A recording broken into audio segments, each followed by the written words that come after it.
I get a lot of questions about complaining about other people's music. And the two questions I'm asked more than any other are, number one, how many hours a day should I complain about other people's music?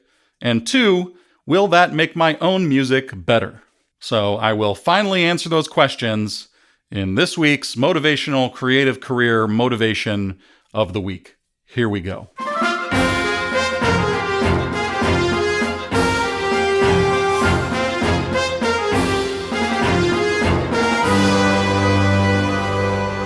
By the way, this is a segment from the Carl King Podcast.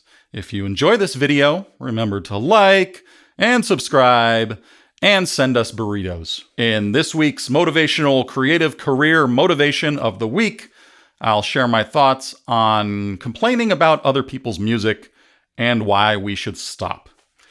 I believe it is a bad habit, and I'm going to tell you why and also how I counteract it in my own brain. First of all, complaining is a huge waste of energy and focus. It sucks away time that can be spent productively. Andrew Huberman, PhD, said it this way: if you're focusing on how someone is failing, what's wrong with X, Y, or Z, you're wasting valuable neural real estate, building less, creating less, and slipping backwards. That's the slow lane. We all have limited forebrain resources. Use them wisely. Second, complaining amplifies negativity and makes our lives and other people's lives worse. It's addictive, and it only leads to more complaining. However, it is possible to reframe your complaints into something useful.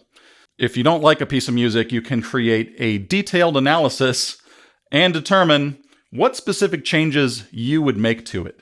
You can diagnose, clearly label, and learn from each of the mistakes so you can avoid them in your own music.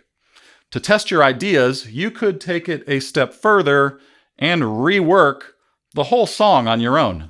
Now, I briefly addressed this topic of complaining about other people's music in last week's episode, and in my own totally subjective opinion, I failed. I was having a rough week, and unfortunately, I used the wrong tone. I spoke with a negative attitude, which is ironic considering I was preaching the opposite. On the topic of attitude, the cowboy said, a man's attitude goes some ways the way his life will be. And the cowboy was right. I ended up personally offending the person I was responding to, which wasn't my intention. But we talked about it, I apologized, and I explained that while it sure seemed I was singling him out and misinterpreting his comments, I was actually trying to make a broad philosophical point that I believe is important. I was careless, and I want to try conveying the idea again. So here it is. I'm calling it, Don't Complain About Other People's Music. Have you ever gotten a new album by your favorite band or musician and been angry that they didn't make the music that you wanted to hear? Maybe you thought, man, why do they suck now? Or have you ever found yourself feeling triggered by music that you consider bad? Maybe it's Nickelback or Red Hot Chili Peppers or country music, or even the music of Carl King. Well, I spent years of my life in that state of mind. Hearing 5 seconds of bad music could ruin my whole day. It was like I was always one bluesy pentatonic riff from spiraling into a deep depression. Now, I'm no neurologist, but here's what I suspect.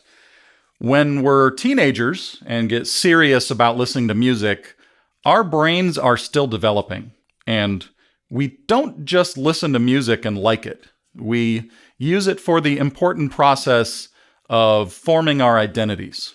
At that age, we don't know who we are. We're wandering around and looking for ourselves.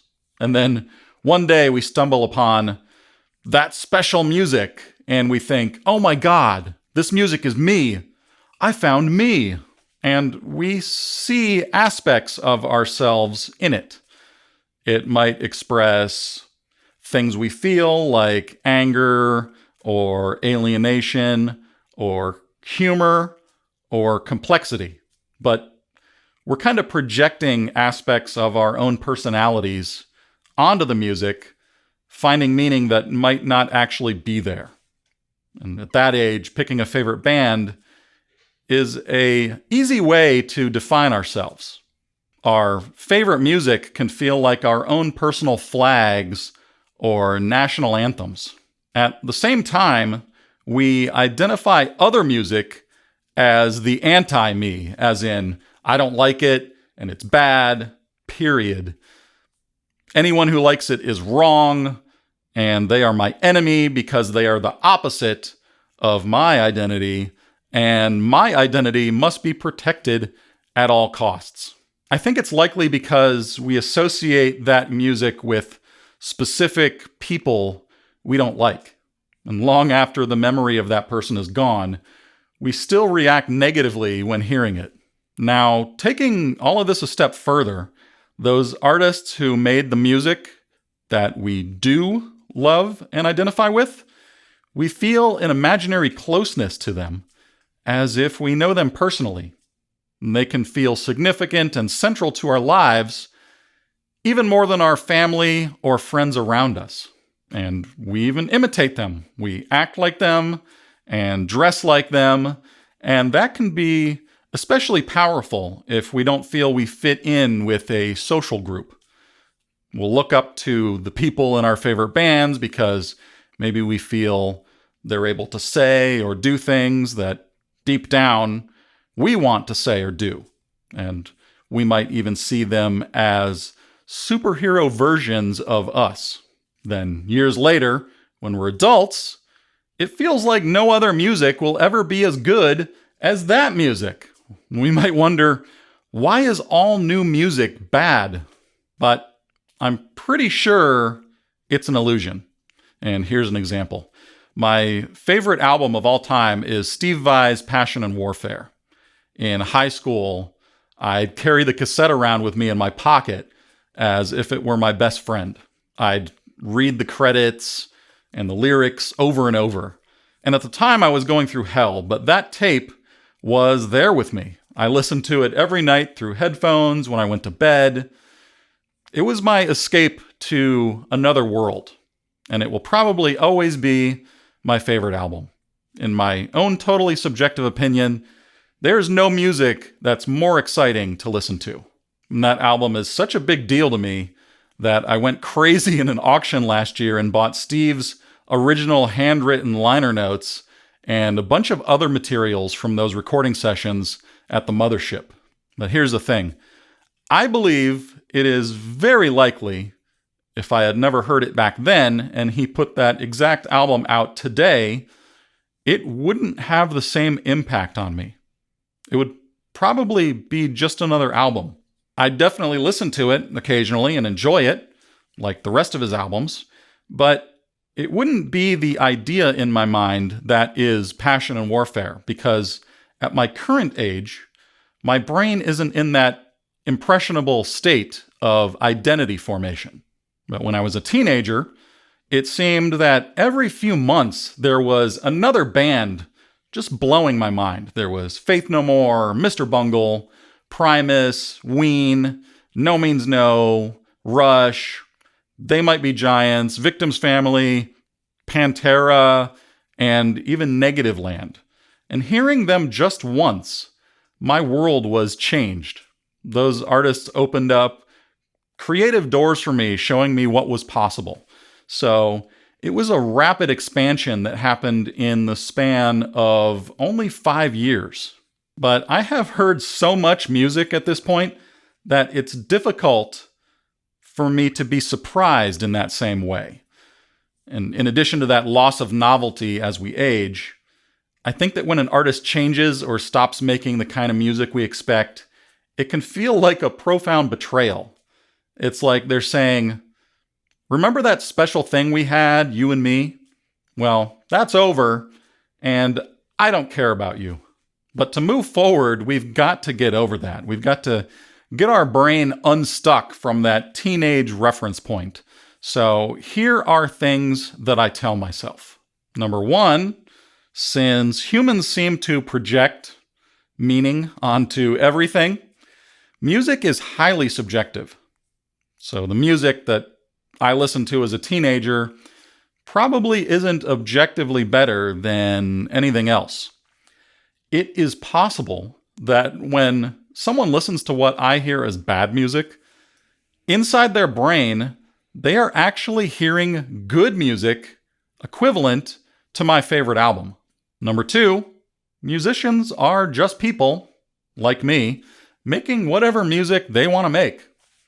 I might not enjoy their most recent music, and that's okay, but if I were friends with them, would I tell them that? Probably not. So why would I write it on the internet? I wouldn't want them going out of their way to complain about my music, and I'm sure there's plenty that they could criticize. And number three, I should not expect them to make more music in the style that I liked almost 3 decades ago when I was a teenager. It's wasted energy. Over time, people's tastes and career goals change. And being upset about that accomplishes nothing other than making me more upset. Number four, if I think I can make better music than them, I'm free to do it. And they are definitely not stopping me. As someone once said, and attributed to Mahatma Gandhi, be the change you wish to see in the world. Number five, if I don't like someone's music, or their latest music, I could simply not listen to it. In the book, A Guide to the Good Life, William Irvine wrote, "The key to having a good life is to value things that are genuinely valuable and be indifferent to things that lack value." So if someone makes music I don't like, I should just be indifferent to it. And I should go listen to music I actually do like, because there is endless music out there to listen to and to make. And number six, as I mentioned earlier, I can always use any music as an opportunity for analysis and improving my own craft. So here's my mantra. Don't complain about other people's music. Be too busy making your own. And join me next week for Don't Complain About People Who Complain About Other People's Music. Okay, that's it for this week's Motivational Creative Career Motivation of the Week. If you like this video, support the creation of more by joining my Patreon for $1 or $5 a month. That's patreon.com/Carl King.